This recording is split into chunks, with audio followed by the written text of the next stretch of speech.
Caríssimos, nos dá a alegria da presença do nosso companheiro Guilherme, de Vila Velha, da União Espírita Cristã, que hoje vai desenvolver o tema Reforma Íntima do Consolador.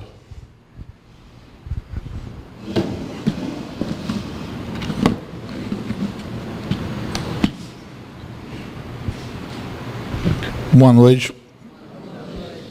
É sempre um prazer aceitar o generoso convite do Roberto e a gente vir aqui conversar um pouco sobre essa doutrina maravilhosa que nos orienta e, antes de mais nada, nos traz entendimento.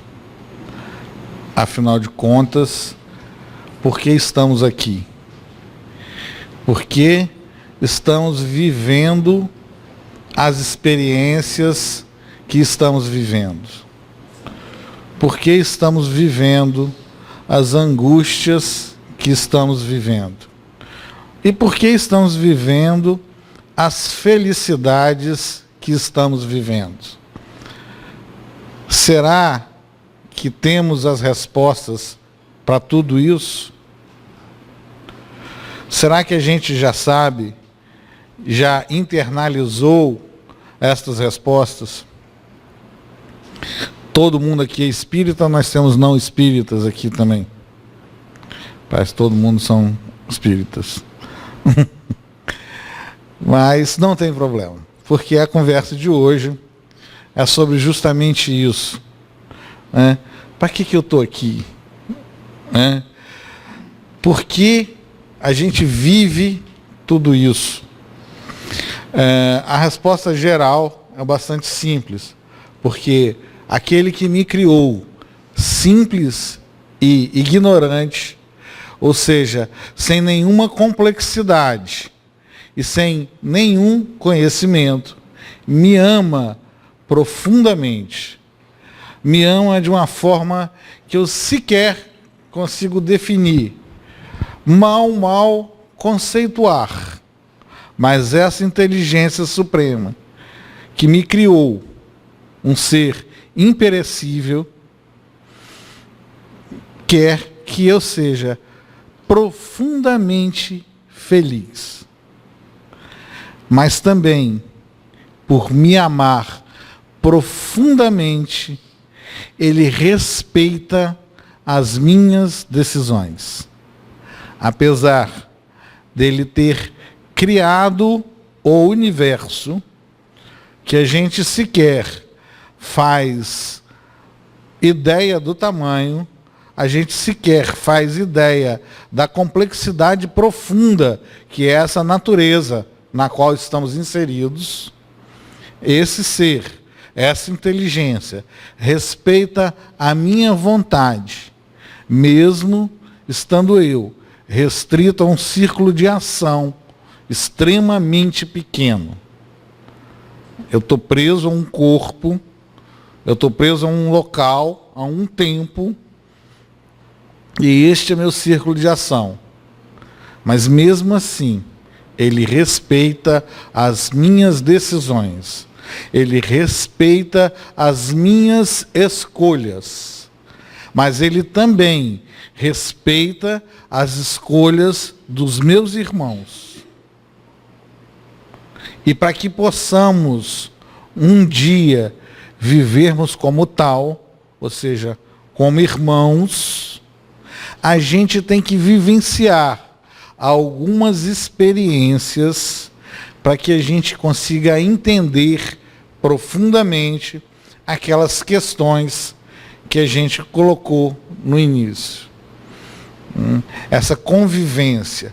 Aqui a gente deve ter cerca de uma centena de pessoas. A gente olha para o lado, a gente se sente filho de Deus.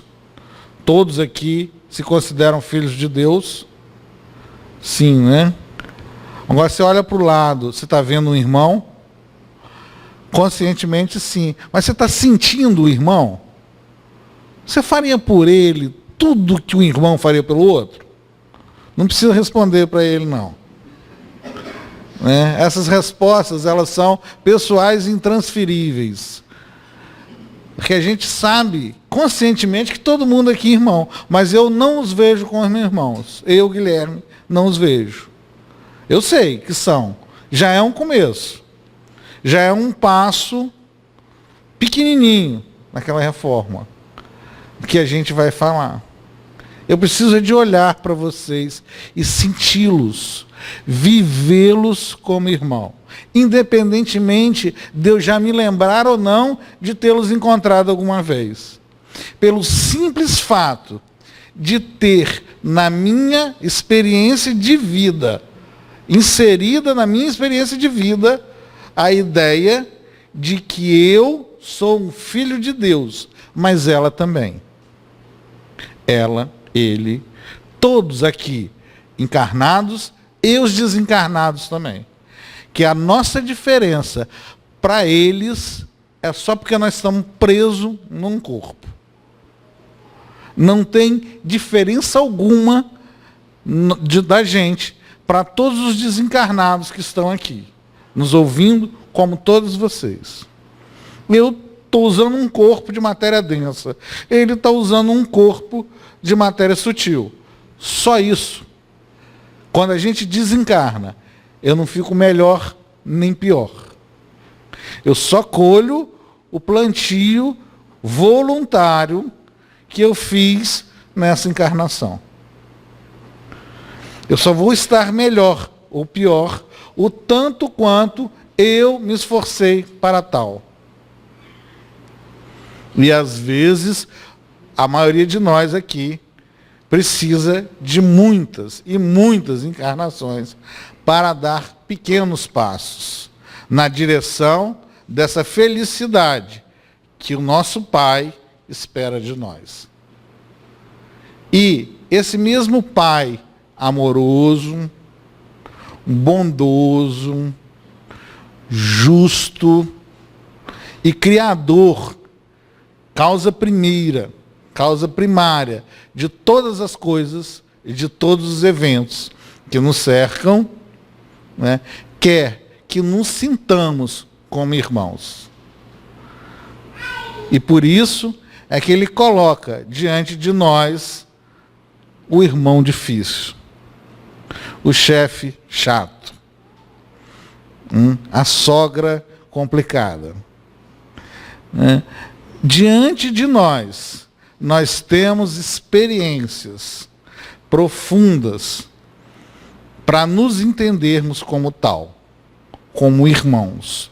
E quem são esses irmãos que o meu Deus, o meu Pai, coloca nessas experiências?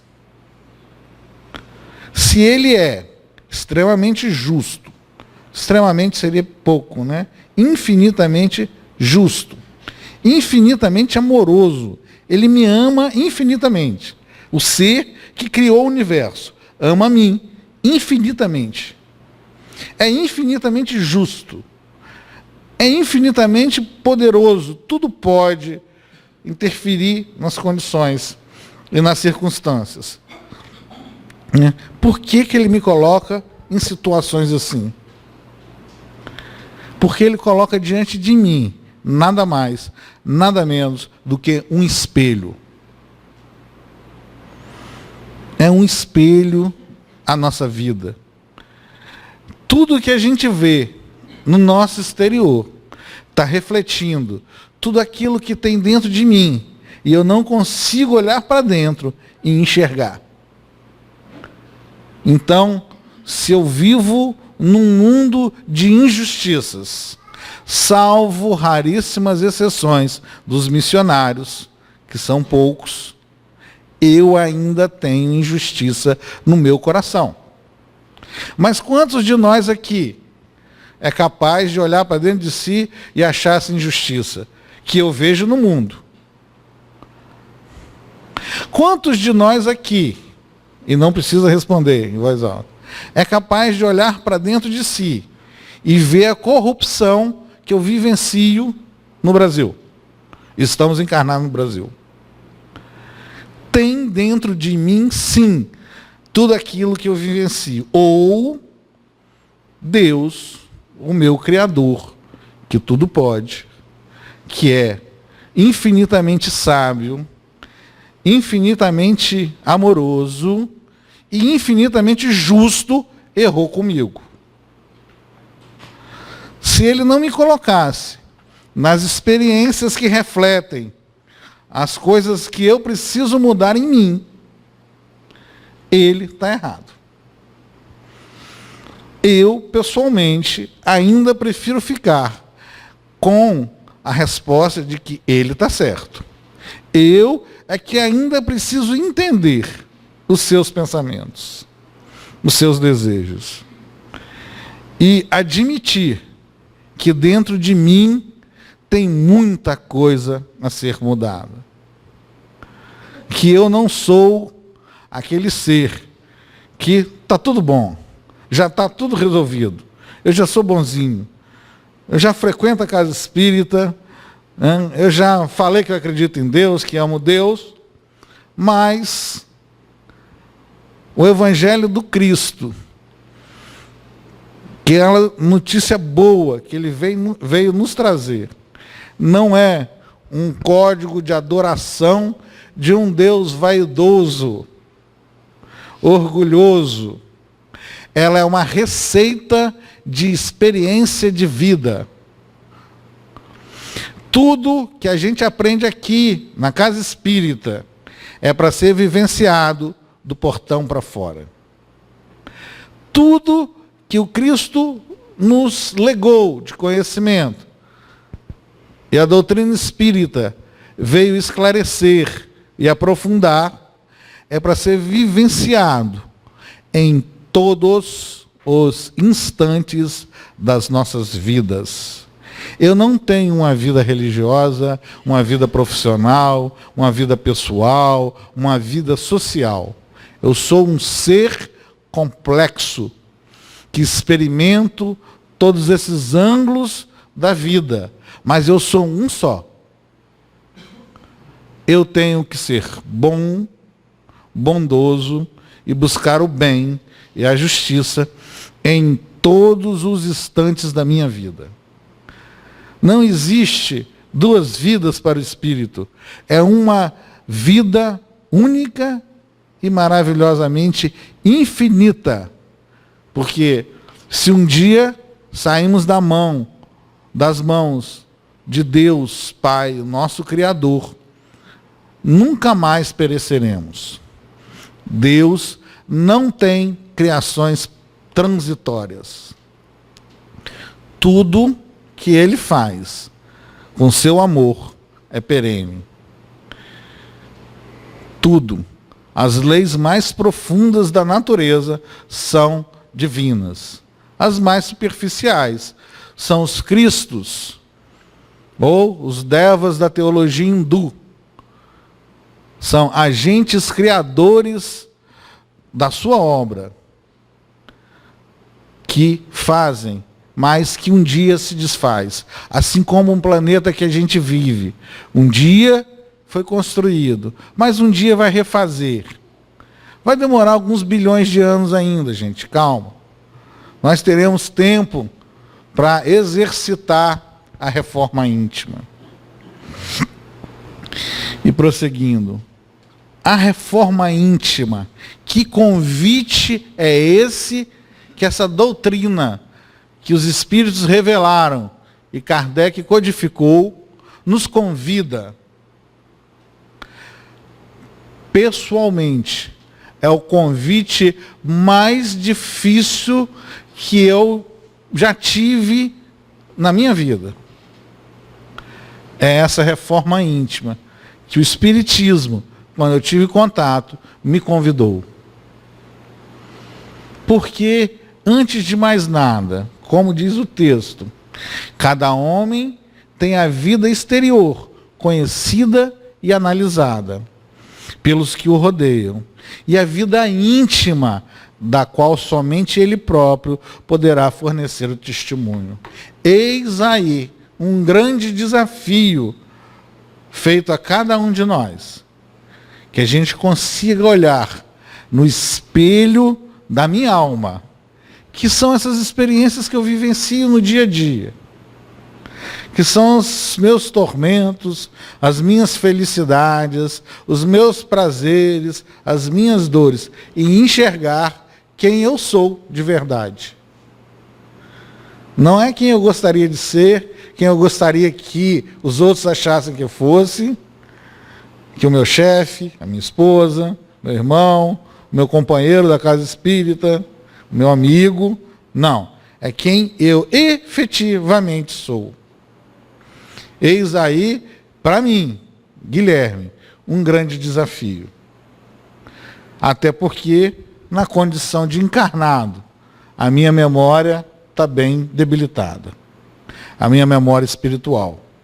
Então, eu tenho que buscar, lá no fundo, os motivos que me levam a ter essa ou aquela atitude. Porque está lá, na nossa vida íntima, mais profunda, a causa ou a fonte de todos os princípios, bons ou maus, e todas as expressões exteriores guardam aí os seus fundamentos, nesse mundo íntimo que devemos conhecer. Alguém aqui imagina um arquiteto, sem conhecer uma casa, planejar a sua reforma? É uma analogia grotesca, sei. Mas é muito mais difícil. E é esse autoconhecimento, passo primeiro, para que possamos saber o que em nós tem que ser mudado. E eu tenho uma outra notícia para vocês. Nessa encarnação são poucos itens. Porque nós temos muitas outras encarnações. O esquecimento, a memória reduzida, a experiência estreita que nós estamos vivendo, é porque a gente só dá conta de resolver 1 ou 2 problemas por encarnação. Porque são muitos. E aí a misericórdia divina, infinita como é esse ser, nos dá a chance de resolver um de cada vez, cada um a seu tempo, da forma que a gente conseguir. Por isso é que eu tenho que me entender. A hora que eu conseguir olhar para dentro de mim e falar, nossa, tem muita coisa a ser feita. Mas, perdão, depois de feito isso, o que eu vou fazer? Ficar sentado, olhando para aquela lista de problemas a serem resolvidos e dizendo para todo mundo, nossa, eu sou um espírito cheio de problemas. Eu sou um espírito umbralino. Saindo daqui eu vou direto para o umbral. Ou fazer igual Paulo de Tarso, que foi um exemplo citado aqui na leitura da noite. Um contato com a verdade. Porque aquele encontro com Cristo às portas de Damasco, em que Saulo, na verdade, ele encontra a verdade. E o que ele faz? Ele se isola no deserto por 3 anos. Por quê? Porque não é fácil. Não é fácil se mudar. Nem aquele espírito que teve um contato direto com o Senhor. Extremamente inteligente, tenaz. Consegue fazer isso do dia para a noite. E o deserto é uma alegoria que nós devemos usar com alguma frequência, que é nos isolarmos conosco mesmo. Quem de nós aqui busca um tempo sozinho? Ou a gente enche a nossa vida de compromissos, de contatos, de tarefas, para eu não poder encontrar comigo mesmo? Quantos de nós aqui tem o hábito de passar uma tarde olhando o mar e pensando sobre si mesmo? Encontrando a si mesmo. Seja na hora de deitar, seja parado, lendo um romance, aquela experiência do romance. O que isso tem na minha vida? O que isso diz para mim? Quem sou eu? Que personagem sou eu nesse romance? Que personagem eu gostaria de ser? E mais ainda, por quê? O que me leva a isso? Mas Saulo vai para o deserto, se encontrar consigo mesmo, para se conhecer, para diante disso poder se mudar. Então, o primeiro passo dessa reforma íntima, que nos meios espíritas a gente ouve falar muito, todo mundo convida, não, você precisa fazer reforma íntima, é necessário mudar, mas mudar o quê? Eu preciso me conhecer. Essa vida íntima que Emmanuel falou aí, só eu tenho acesso. Só eu tenho acesso a ela. Mas ninguém nesse universo. Nem minha esposa, nem meu filho, nem as pessoas que eu digo que eu amo infinitamente, que eu daria vida por elas, nem elas me conhecem profundamente. Mas eu preciso me conhecer. Eu preciso ir para o deserto de minha alma. E eu, comigo mesmo, me entender. Mas Saulo fez isso sem uma coisa que muitos de nós adoram ter, que é culpa. Saulo não sentou e ficou se lamentando. Saulo se pôs a trabalhar na grande obra da reforma íntima.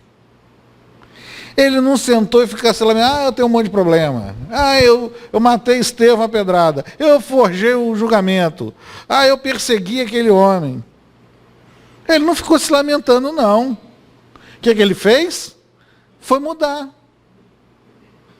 Mas é comum entre nós, encarnados, principalmente, e desencarnados também, e como eu disse no início, a gente não muda só pelo fato de desencarnar. A gente muda muito mais pelo fato de encarnar do que desencarnar. A gente gosta de ficar vendo problema, se lamentando, e o nome disso é orgulho. Porque a gente quer que os outros nos achem humildes. Então eu começo a falar meus problemas para os outros. Não, eu sou burro, eu sou não sei o quê, eu sou não sei o que lá, porque eu não quero mudar. Quando eu começo a falar muito dos meus problemas, é porque eu não quero mudar. Porque quando eu quero, eu faço igual Saulo. Eu me isolo no deserto de minha alma e me ponho a trabalhar. Porque Saulo foi para o deserto, e a analogia, a simbologia bíblica, ele continuou trabalhando, tecendo, ele sabia tecer. Então, no deserto da alma, a gente tem que continuar trabalhando. Não é estar no deserto e se isolar. Agora pronto. Não. É se conhecer. Eis o passo dificílimo. Em regra geral, todos somos portadores de graves deficiências íntimas, necessitadas de retificação. Bom, aí agora um recado só para os encarnados. Salvo as exceções dos missionários. Se está encarnado, é porque precisa melhorar. E se virou espírita, o caso é grave. É verdade. Mas se a gente está encarnado, será que Deus ou os seus propósitos nos levariam a uma encarnação sem necessidade? Eu estou aqui só de passagem, acho que erraram na fila. Se eu estou aqui encarnado, é porque eu preciso melhorar. E eu sei o que eu preciso. Eu, Guilherme, não sei de tudo ainda não, já descobri algumas coisas. A maioria delas não consegui mudar ainda não. Mas já descobri. Mas tenho muito a descobrir. Preciso me esforçar todo dia. Eu preciso entender o que eu vivencio. Eu preciso saber o que isso quer me dizer. Eis aí a grande dificuldade, pelo menos para mim. É entender todo dia o recado amoroso que o Cristo de Deus me dá. E me dá através de quem? Dos meus irmãos. Os meus irmãos são a manifestação viva de Deus na minha vida. São eles que me trazem os problemas que vão me ajudar nessa reforma.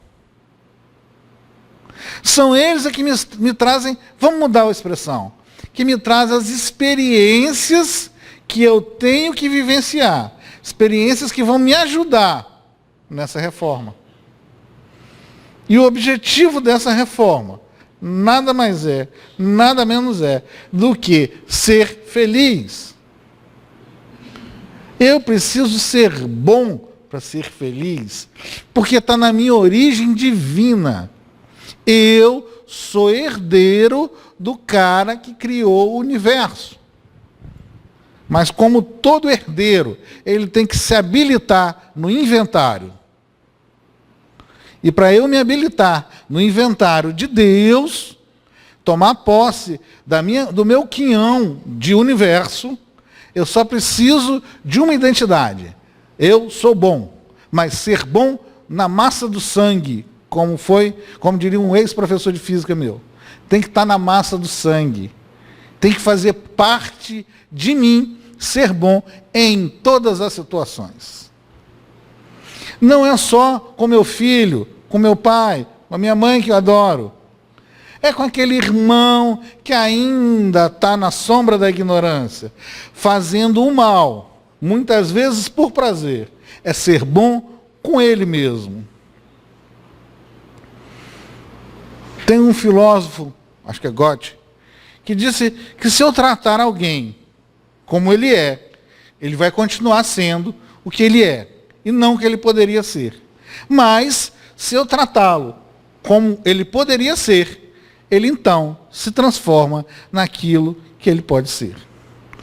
E como todos aqui se consideram filhos de Deus, alguém acha que aquele bandido, aquele que hoje tem o título de bandido, aquele que cometeu erros profundos, que está preso porque assassinou ou cometeu outras atrocidades, é menos filho de Deus do que qualquer um de nós aqui? Alguém aqui acredita que Deus o ame menos do que ama a nós que estamos aqui?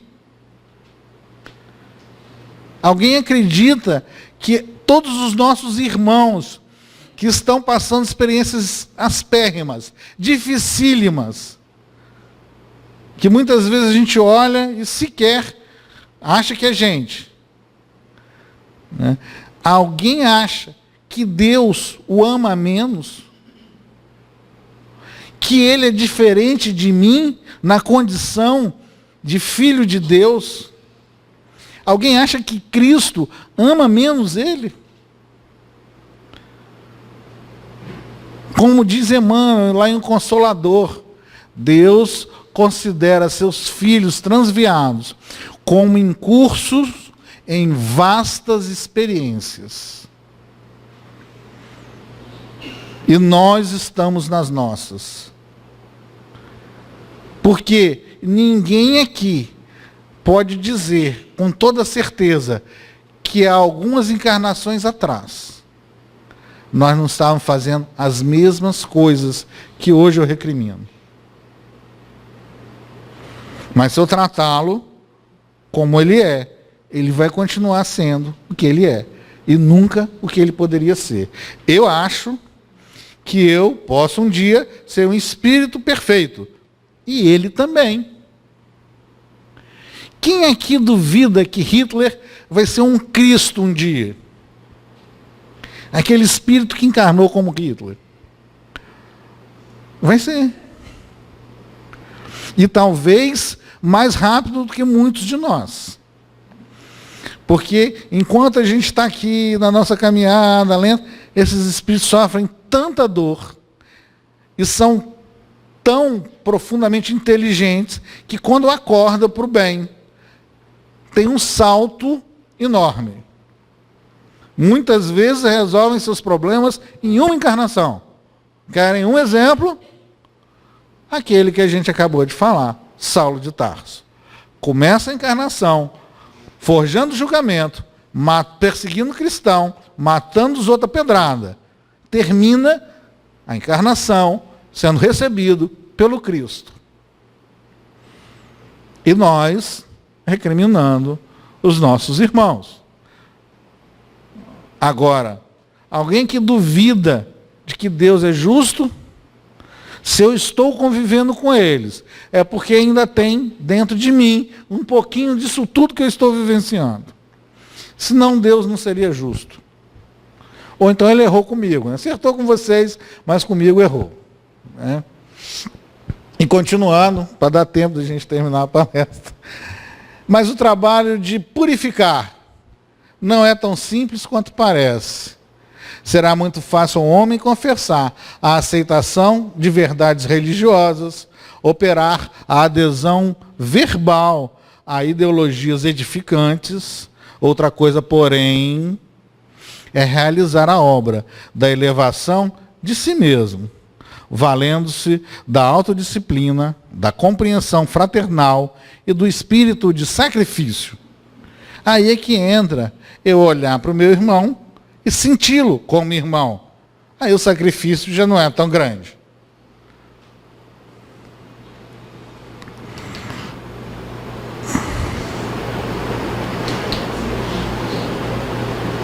E para mudar o mundo íntimo, esse que nós estamos falando, a alavanca de renovação, chama vontade.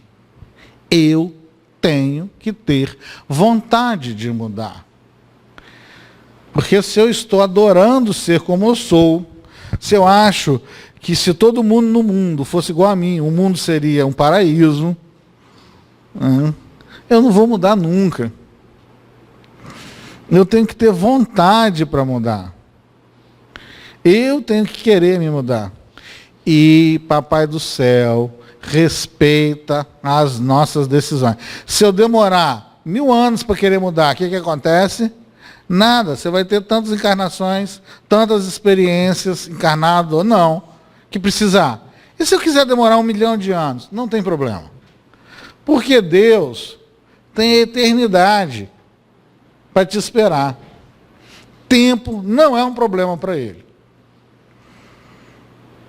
Sempre existiu, sempre vai existir. A decisão é nossa, a quantidade de dor que eu preciso sentir. O quão amargas serão as experiências que eu preciso vivenciar. Mas também é uma decisão minha. E Deus, na figura de seus prepostos, como Cristo Jesus, respeita a decisão de cada um. Se você não quiser começar agora, não precisa. Pode começar amanhã, ano que vem, na encarnação seguinte, no milênio seguinte, no milênio seguinte. O problema é que vai doer mais. E aqui nós temos mais uma lição didática. Todos os problemas das nossas vidas, problemas práticos, que a gente deixa de lado, que a gente não toma uma atitude com relação a ele vai crescendo. E aí se torna, com o tempo, sempre mais complexo de ser resolvido. Pelo menos a minha experiência pessoal, é o que eu vivo, é sempre assim. Toda vez que eu varro para baixo do tapete, que eu escondo esse problema, que eu não tomo atitudes enérgicas, esse problema que era pequeno, lá na frente, ele se torna muito grande. E assim, como administrador de um serviço, reclama a ajuda de assessores corretos, a vontade não prescindirá da ponderação e da lógica. Conselheiros respeitáveis na chefia das decisões.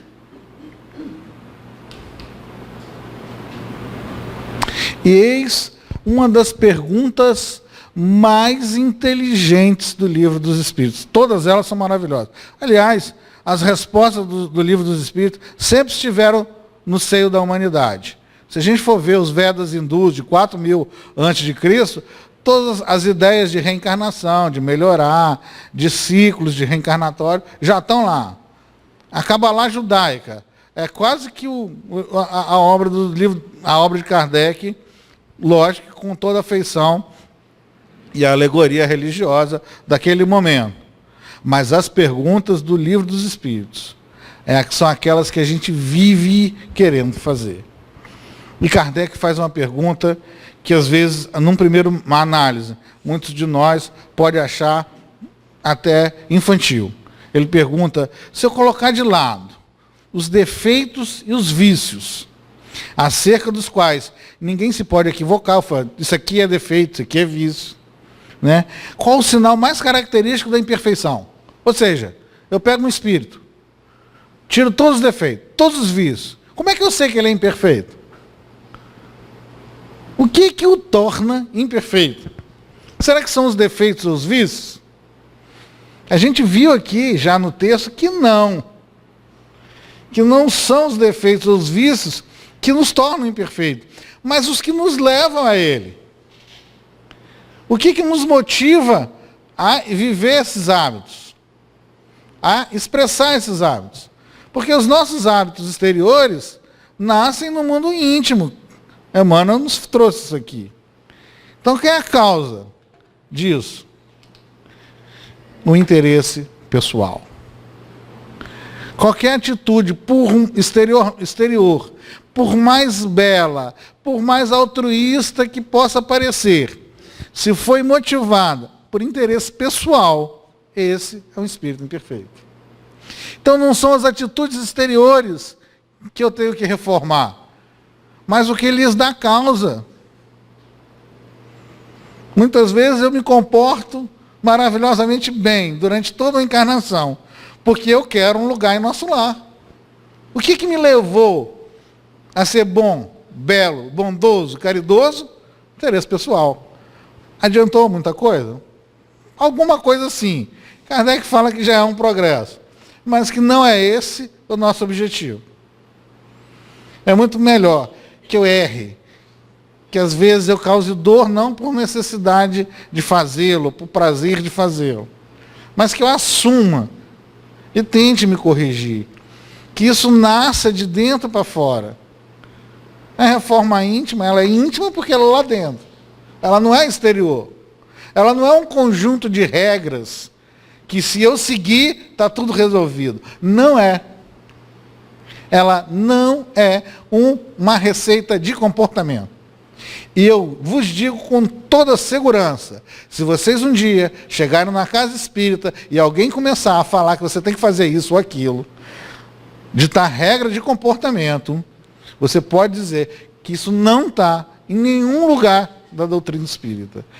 Nenhum livro, nenhuma informação, muito menos nas obras básicas, tem ditames de regras de condutas.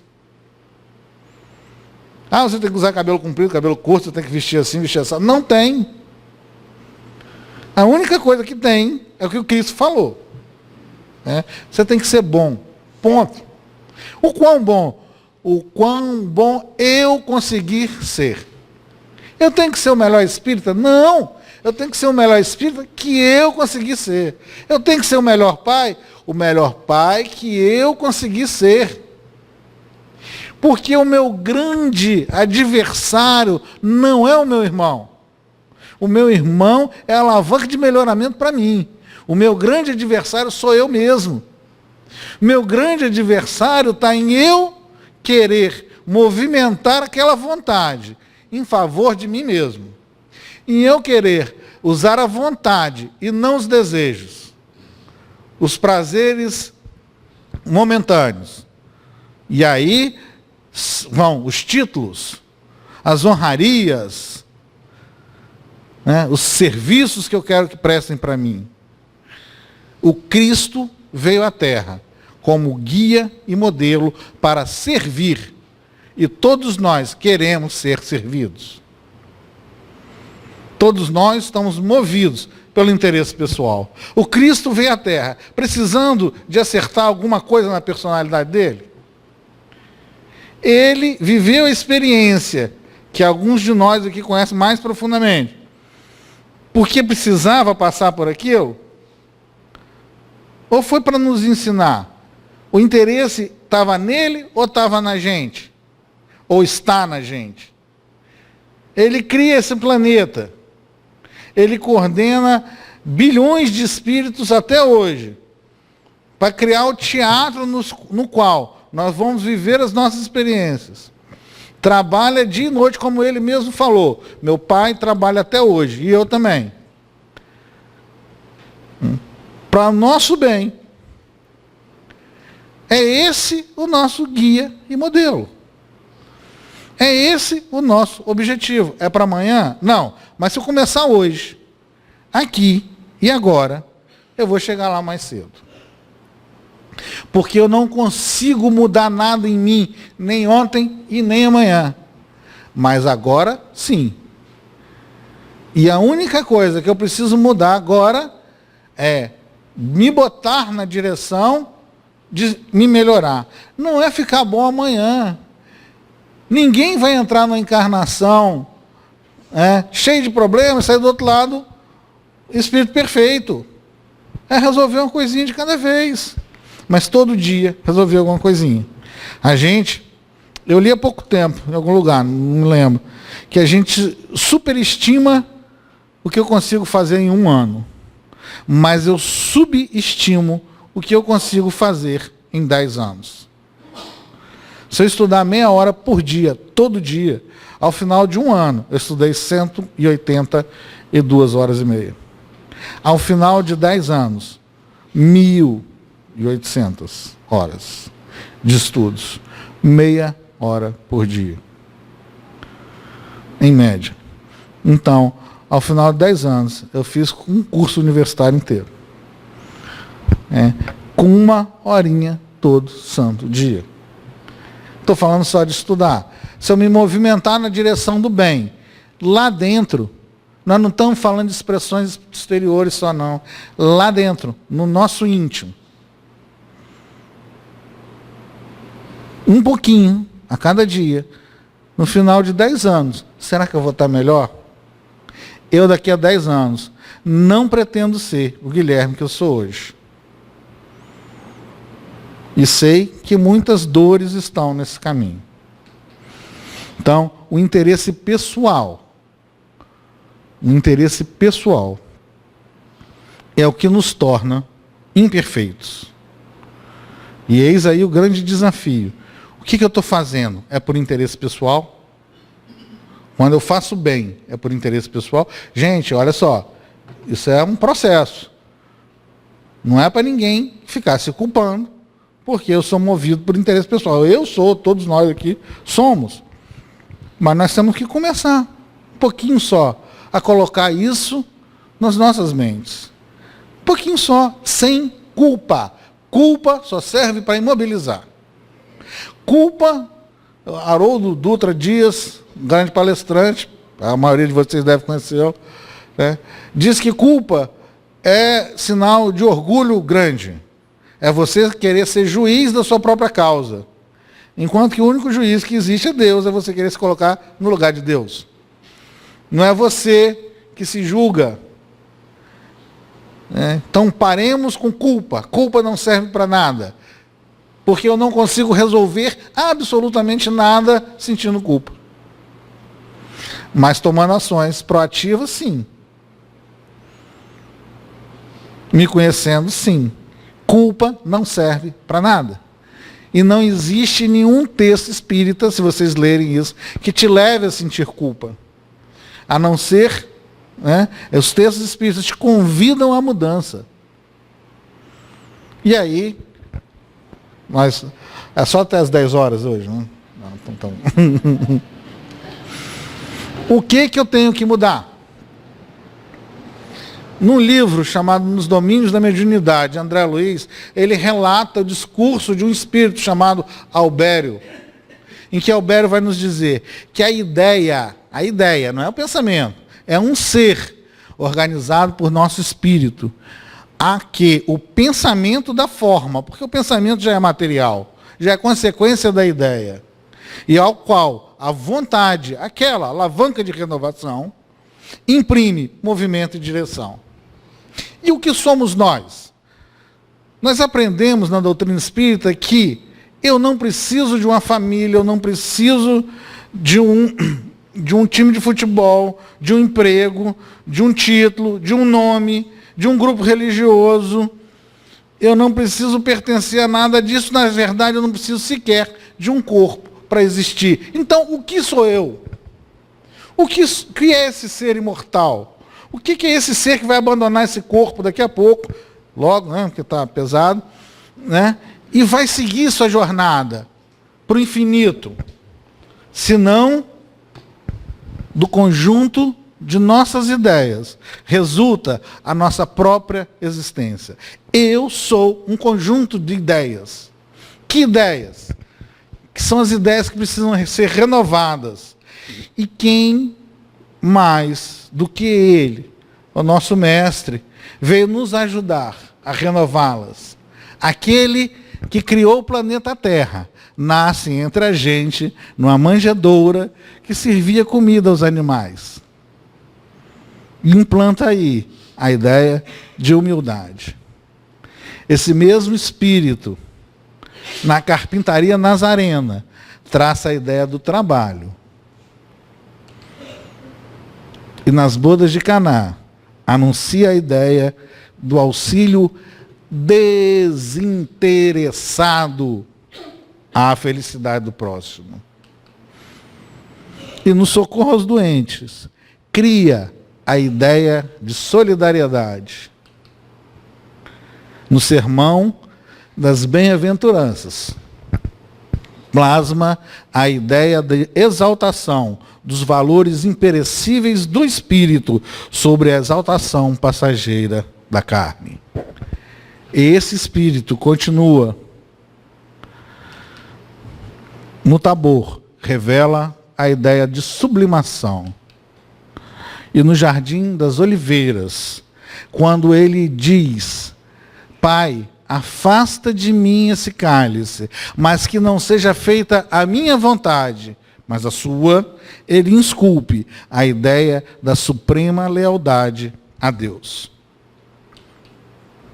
E na cruz da renunciação e da morte, irradia a ideia do sacrifício pessoal pelo bem dos outros, como bênçãos de ressurreição para a imortalidade vitoriosa.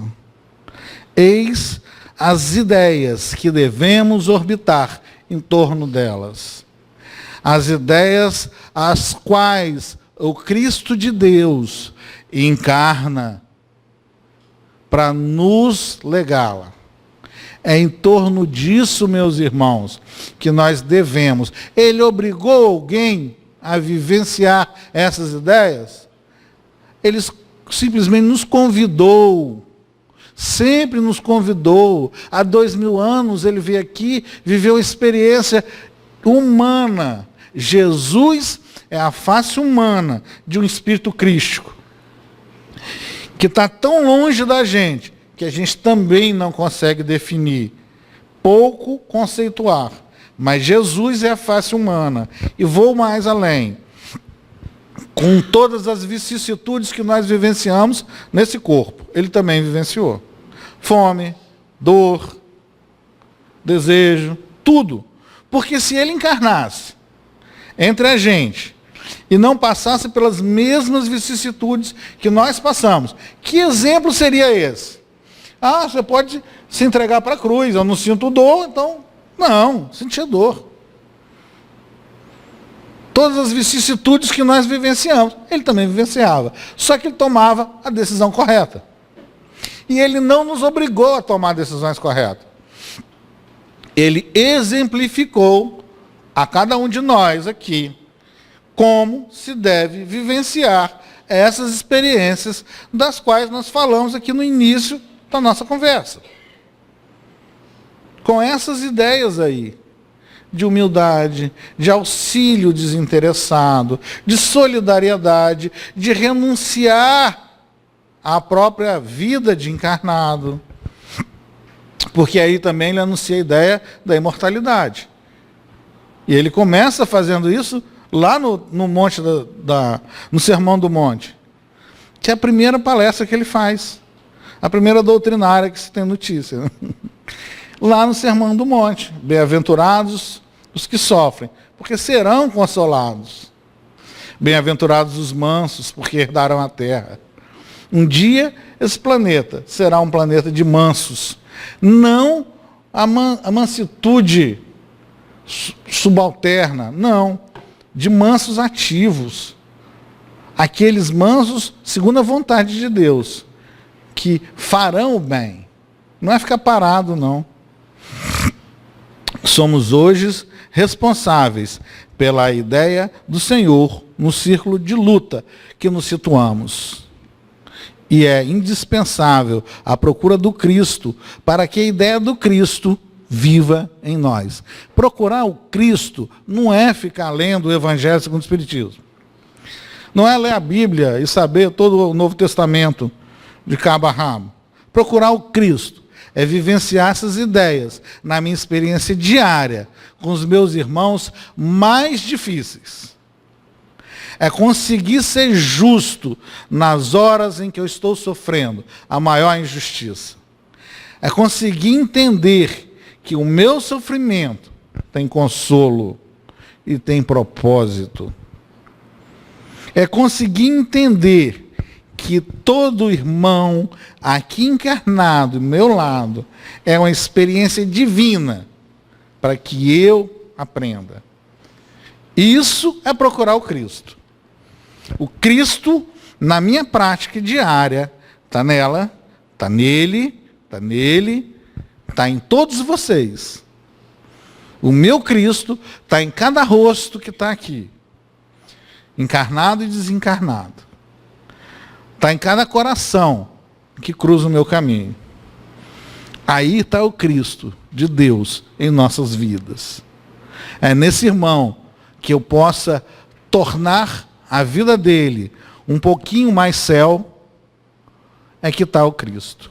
É nele que devemos procurar o Cristo e sermos luz na vida dos nossos irmãos.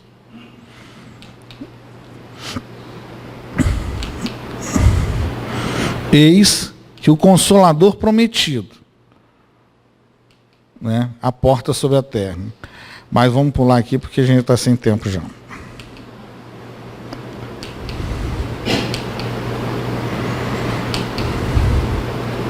E eis um texto delicioso do Evangelho segundo o Espiritismo. Venho, como outrora, aos transviados filhos de Israel, trazer-vos a verdade e dissipar as trevas. Escutai-me. O Espiritismo, como fez antigamente a minha palavra, tem de lembrar aos incrédulos que acima deles reina a imutável verdade, o Deus bom, o Deus grande, que faz germinhem as plantas e se levantem as ondas. Revelei a doutrina divinal, como um ceifeiro, e reuni em feixes o bem esparso no seio da humanidade, e disse: vinde a mim, todos vós que sofreis. Eu darei sentido a essas dores. Eu vos farei compreender o que estamos vivenciando, para que estamos vivenciando e por que estamos. Entender que todas essas experiências, por vezes muito dolorosas, são atos de amor, porque são escolhas nossas que Deus Pai e o Cristo, Filho de Deus, assim como eu, só que o meu irmão mais velho, há alguns bilhões de anos na frente, respeita. Por amor, por profundo amor, ele respeita as nossas decisões, por mais enganadas que estejam. Porque somos nós mesmos que devemos construir a minha individualidade. Joana de Ângeles vai nos esclarecer. A personalidade é fruto dessa encarnação, das experiências que eu vivi nessa encarnação. Mas a individualidade do espírito imortal é fruto do somatório de experiências que eu tenho, sejam encarnadas ou desencarnadas. Seja no momento das minhas encarnações, ou não. E a gente passa mais tempo hoje, né? A gente já está na fase que a gente passa mais tempo desencarnado do que encarnado. Graças a Deus. Então, é o conjunto disso é que vai me trazer a individualidade.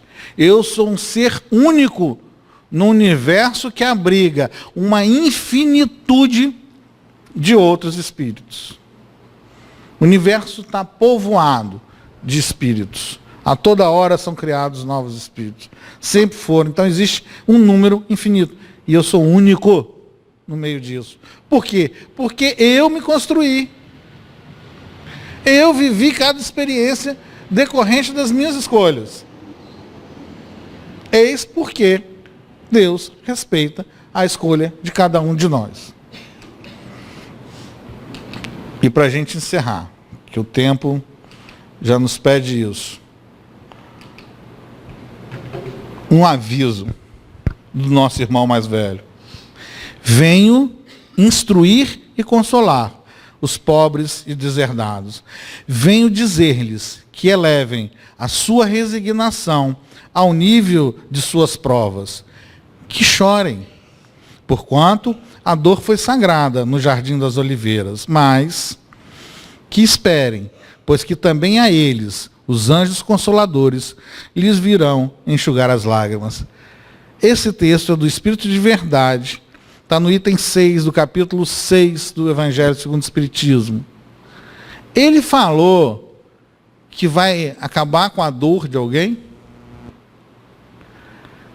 Ele simplesmente veio dizer que vem instruir, ou seja, dar sentido, e daí o consolo vem depois da instrução, instruir e consolar. E venho dizer-lhes que elevem a sua resignação ao nível de vossas provas. Eu não vou diminuir as vossas provas, vou ajudar vocês a enfrentá-las, mas a experiência é de cada um de vocês. É de cada um de nós essa experiência. Nós não podemos transferi-la. Nós não devemos. É isso que me torna uma individualidade na infinitude. E ele continua esse mesmo texto lá no final. Bebei na fonte viva do amor e preparai-vos, cativos da vida. Estamos cativos dessa vida, a lançar-vos um dia livres e alegres, no seio daquele que vos criou, fracos, para vos tornar perfectíveis, que quer, modeleis vós mesmos a vossa maleável argila, a fim de serdes os artífices da vossa imortalidade. Quem vai me tirar desse ciclo doloroso de encarnação e mais reencarnação? Sou eu mesmo. Eu vou construir a minha imortalidade. Eu vou construir a minha liberdade. Eu vou pavimentar o meu caminho para os braços daquele que me criou, que me espera o tempo inteiro aqui do meu lado, mas eu não consigo percebê-lo. Tamanho a nossa diferença. Tamanha a distância de ideias que nos separam. Porque eu, como ele, somos um conjunto de ideias. Mas minhas ideias estão muito distantes das deles. As ideias que fazem parte dessa individualidade. Mas eu vou pavimentar. Eu vou construir a estrada que me levará aos braços do meu Pai, que me espera, sorrindo, me reencontrar. Também feito por mim mesmo. Isto é uma responsabilidade minha e de mais ninguém. Ninguém vai fazer isso por mim. Muitos poderão me ajudar, como todos vocês que estão aqui estão me ajudando. Mas é uma tarefa pessoal e intransferível. E como guia para essa difícil jornada que cada um de nós aqui trilhará ao seu tempo, ao seu modo, o Cristo de Deus nos deixou um único conselho: amai-vos uns aos outros, como Ele nos amou. Muito obrigado.